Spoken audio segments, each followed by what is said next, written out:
Okay, so here we are, question 9, Stats and Mechanics, Year 1, Chapter 11. Question 9, a rocket sled is used to test a parachute. Okay, at the moment the parachute is deployed, the sled is 1.5 kilometers away from its starting position. So it's got to there, and that's 1.5 kilometers away, okay, from its launch site. And is traveling away with a speed of 800 meters a second. Okay. The sled comes to rest 25 seconds after the parachute is deployed. So if this is t equals 0, then we get to some point over here, which is t equals 25, and that is when the momentum is 0 meters a second. Okay. The rocket sled is modeled as a particle moving in a straight horizontal line with constant acceleration at a time t seconds after the parachute is deployed. Its distance s from the launch site is given by this. So your s is your distance from the launch site, which is from over here. Okay. All right. Let's think about this. What's the equation they've given us anyway? Okay, is S equals A plus BT plus CT squared. And that's for 0 to T and 25. So actually it is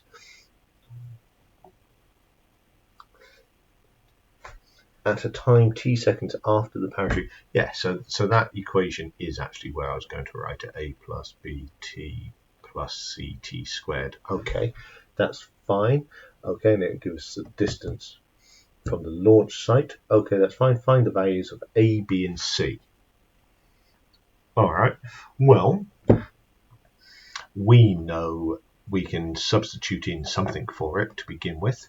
Okay, we can say at this moment here, okay, we had a distance of 1.5, and that was at t equals 0. So that equals A plus B 0 plus C t squared 0. Okay, so 1.5 equals A. Easy win. Right. What else do we know? If we know how far the constant acceleration. So just looking at what we've got here, if we were to use something like SUVAT, they said it was constant acceleration, so we can use SUVAT. The distance, I don't know. The initial speed was 800. The final speed was 0. The acceleration is what I'm looking for, and the time is 25. Okay, so if we jump into SUVAT equations, okay, let me just quickly look them up because they are not memorized. You get them in the exam for the most parts, depending on your exam, of course. But we are looking for the one that has no S in it, so we are looking to use V equals U plus AT, and so we can say that 0 is equal to 800 plus 25A. Okay, so minus 800 divided by 25 is equal to A. 4 8's 32, minus 32 meters a second minus 2 is equal to the acceleration. Okay, how does that help us? That tells us the acceleration.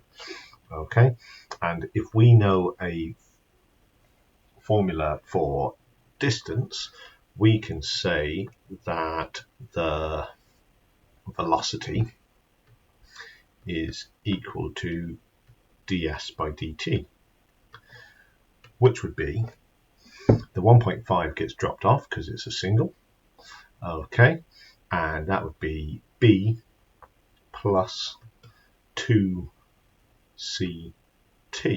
okay, and then we can also say that the acceleration is equal to dv by dt, and since this is it, the b would get dropped off and it would become 2c.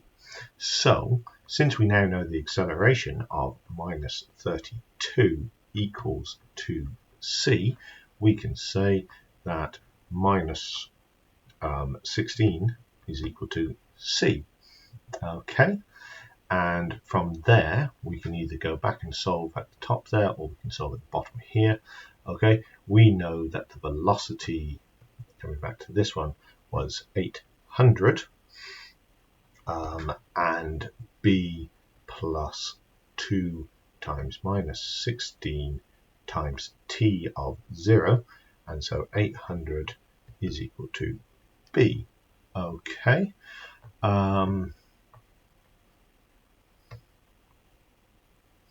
So that's A, B, and C, leaving us, what did they want? How did they want us to write that in as an answer? Find the values of A, B, and C in this model.